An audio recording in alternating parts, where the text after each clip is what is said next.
অনুব্রত কর এবং বিক্রমজিৎ সাউকে তলব করল বীরভূমের সাসপেন্ডেড টিএমসিপি জেলা সভাপতি। তাকে সিউড়ি থানা ডেকে পাঠিয়েছে। কাল সকাল 11টায় হাজিরার নির্দেশ দেওয়া হয়েছে সিউড়ি থানার তরফে। তবে পুলিশি তলবে কি হাজিরা দেবেন বিক্রমজিৎ? বোলপুর থানার আইসিকে অনুব্রত মণ্ডলের কদর্য আক্রমণের অডিও পোস্ট বিক্রমজিতের। বোলপুর থানার আইসিকে হুমকি দিয়ে ভিডিও পোস্ট করেন তিনি, আর সেই ভিডিও পোস্টের জেরেই তাকে এবার তলব করল পুলিশ। এই বিক্রমজিৎ সাউ, যিনি বীরভূমের টিএমসিপির জেলা সভাপতি, তাকে ইতিমধ্যে দল 6 বছরের জন্য সাসপেন্ড করেছে। ভিডিও পোস্টের পর তাকে 6 বছরের জন্য সাসপেন্ড করে তৃণমূল, আর তাকে এবার তলব করল সিউড়ি থানার পুলিশ।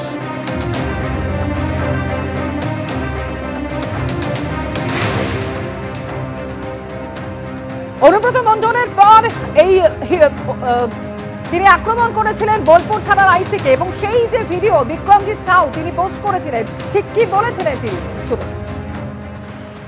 এই আইসি দুর্নীতিগ্রস্ত। বোলপুর থানার আইসি প্রত্যেকটা বালি মাফিয়া, পাথর মাফিয়াদের সঙ্গে যোগসূত্র বজায় রেখে কাজ করে।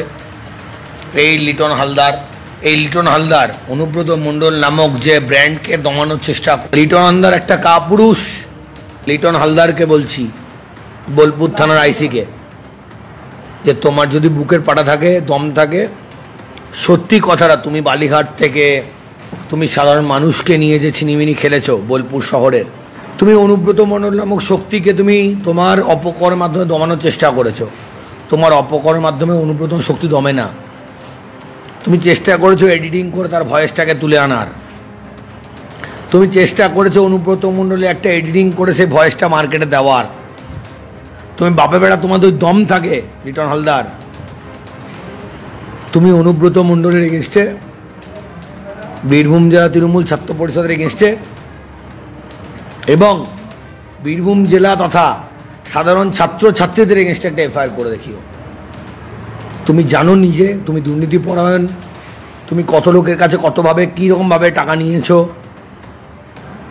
তুমি তোমার নিজের ব্যক্তিগত সম্পত্তি কী করে অনুব্রত মণ্ডল তুলে দিতে চেয়েছিলে, সমস্ত তথ্য প্রমাণ আছে আমাদের কাছে। এই রেকর্ডিংটা যে অনুব্রত মণ্ডল প্রমাণ করতে পারবে, তোমার দম আছে? ছিলে তো ভাই সিআইডিতে, গ্যারেজ পোস্টে। তোমাকে দয়া করে দল আজকে এই জায়গায়, সরকার তোমাকে এই জায়গায় দিয়েছে। তোমার দরকার উচিত ছিল যে প্রত্যেকটা মুহূর্তে সত্যি সাদাকে সাদা, কালোকে কালো বলার।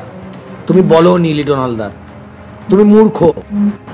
তুমি যদি হবো তুমি ডালে ডালে চলবে, তোমাদের শিরায় উপশিরায় আমরা চলি।